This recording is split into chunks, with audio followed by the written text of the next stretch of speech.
morning everybody, it's Andrew Ainsworth Golf Academy and Lottie, and yeah, I've escaped to the great outdoors.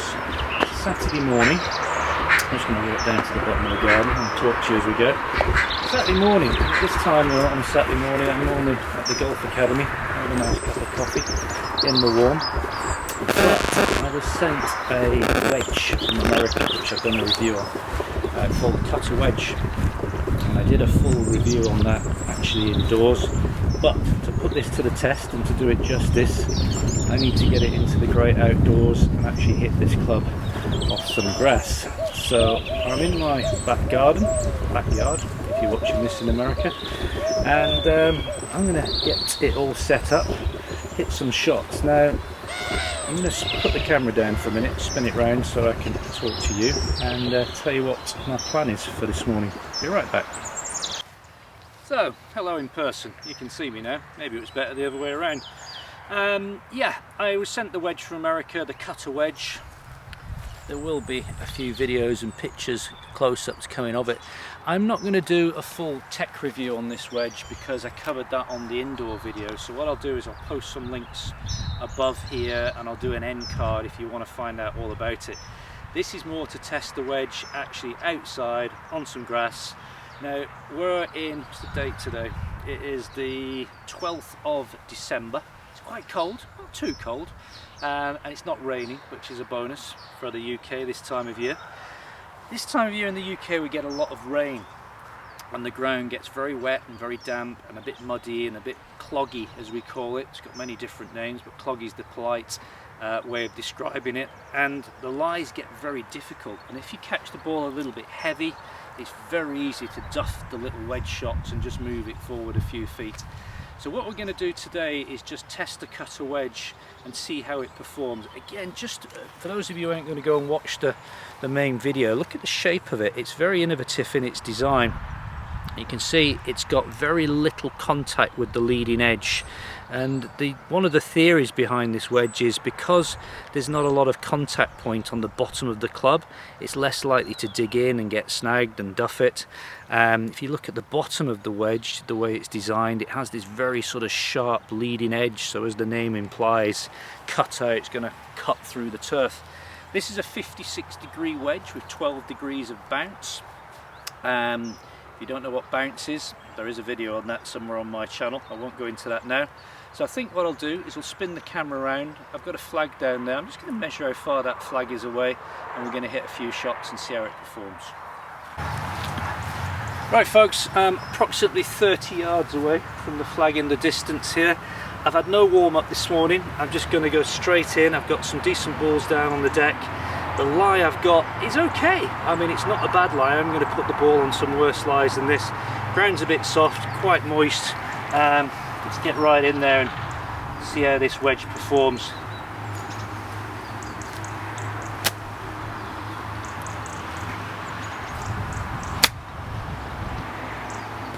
Okay. I'm going to hit a few before I just give you some feedback. That was really interesting. The way the balls, there's very little interaction with the turf there. It was an odd feeling, quite a good feeling.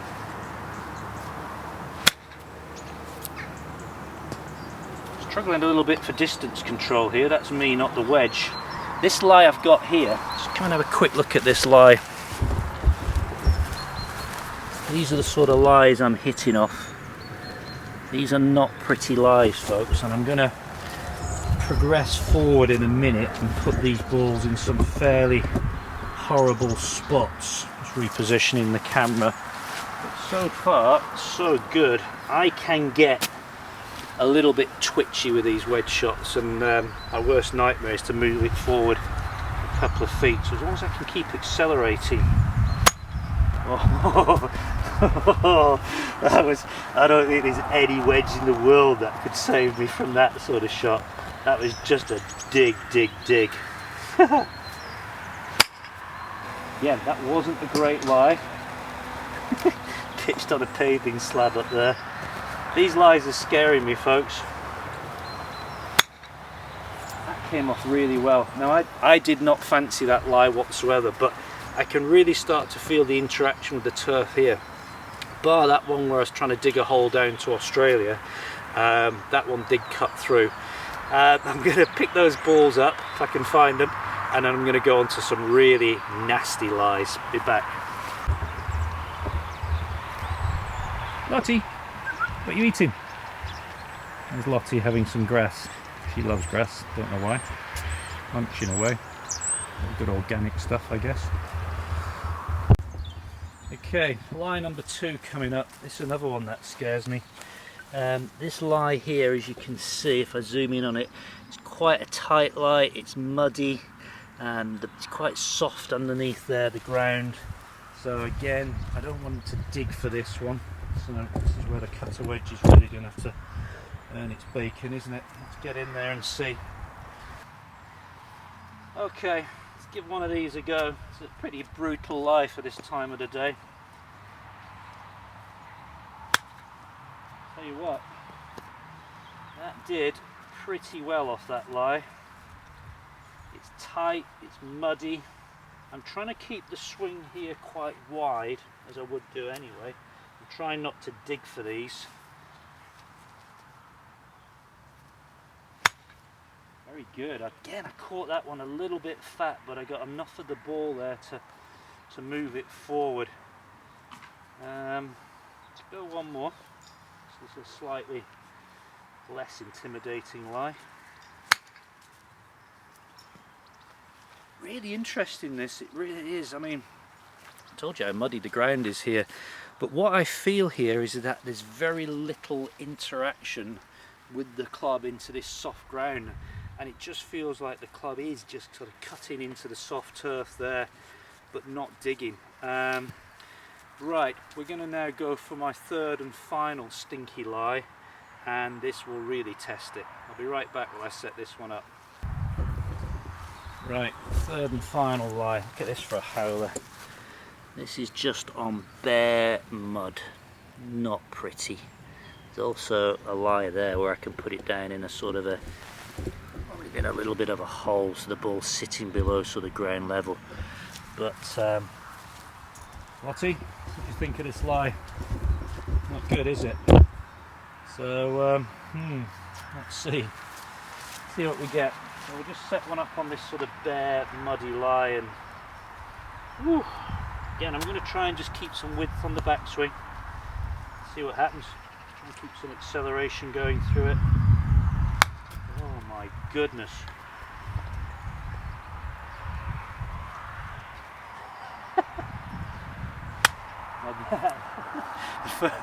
The first one, excuse me for laughing, give it my divot there. The first attempt off that muddy lie, that's a beautiful sight, isn't it? It looks like, I don't know what that looks like, a really badly made salad. The first shot I tried off that muddy lie was actually a yip. I got it halfway back and just yipped it down and thinned it, and that's just me panicking. Okay, let's regain some composure here. The second shot, the actual contact was really, really good, and off that lie, which was absolutely horrible. With a normal wedge, I would be scared to death of that shot. I'm still pretty scared with this wedge, but there's something about this wedge, people, which does work. Now, people will be skeptical of this wedge because it looks a little bit different, and Dickie, who designed this wedge, has thought a little bit out the box. There's a lot of science behind this wedge. This is not just something he's designed on the back of a beer mat. He's gone to a lot of trouble, and he's worked with some very clever people to design this wedge, and there's some science behind it. And I've hit a few shots there off some pretty horrible lies, and I think if I spent some more time working with this club, Lottie's going in a spin. Always quite amusing. Look, my dog's absolutely bonkers, by the way. She's lovely, but aren't you, Lottie? But you're a little bit mad. Yeah. So anyway, back to the job in hand. There is something in this wedge. Now, you can buy these direct from Cutter Golf. They're available online. It's starting to rain now, it's horrible. Buy them online direct, and I believe now that you can buy them in the UK. So you're not having to pay the import duties, I think. But to get the facts on these clubs and the prices and everything else, just head over to Cutter Golf and check them out. There's definitely something in here. And my next stage will be to get this out on the golf course where I can get into a bunker and see how it performs there. So I will try and do that soon. It's been very interesting. It's been slightly scary, hitting off some of those lies. I've shared my my good and my bad with you, as I always like to do. Thanks for watching. If there's anybody out there has a Cutter golf wedge, love to get your comments on it and see how you've got on with it. So hey, thanks for watching. 8:32, I've got to go to work and spend the day teaching some golfers. So all the best, bye for now.